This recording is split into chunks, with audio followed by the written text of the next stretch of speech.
നടന്നുകൊണ്ടിരിക്കുന്ന സമയത്താണ് നമുക്കിത് ഈ ഹെലികോപ്റ്ററിൽ നമ്മൾ വന്ന് ഒപ്പമുള്ള ഗോൾഡൻ ചുപ്ര ചുപ്ര അത് നമുക്ക് ഇതെടുത്ത് താഴെ കൊണ്ടുപോകാം. റോബറിയാണ്. പിന്നെ കോണിക്സ് ജെസ്കോ ഇറങ്ങാണ്ട് കിടപ്പുണ്ട്. ജെസ്കോ നമ്മുടെ ബെന്നിയുടെ ഷോറൂമിൽ കിടപ്പുണ്ട്. മറിഞ്ഞു വണ്ടി പോയി. എൻ്റെ മോനെ, ഞാൻ സ്വിഫ്റ്റ് എന്നൊക്കെ വിചാരിച്ചതായിരുന്നു. എൻ്റെ മോനെ, ഡോറൊക്കെ പൊളിഞ്ഞ. റിപ്പയറിന് കൊടുത്താൽ മതി, ബാക്കി കാര്യങ്ങളൊന്നുമില്ല. റിപ്പയറിന് കൊടുത്താൽ മതി. നല്ല വണ്ടിയാണ് ഗൈസ്, നല്ല വണ്ടിയാണ്. നമുക്ക് നേരെ റിപ്പയർ കൊണ്ട് കൊടുത്തിട്ട് തരാം ഗൈസ്. ഇതും റിപ്പയറിന് കൊണ്ടിട്ടിട്ട് തരാം ഗൈസ്.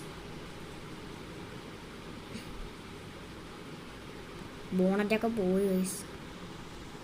ഞാനേ ഈ റോബറി കഴിഞ്ഞിട്ട് നേരെ ഒരു സ്ഥലത്തോട്ട് പോവാം. ഫൈറ്റിനാണ് ഞാൻ പോണത്.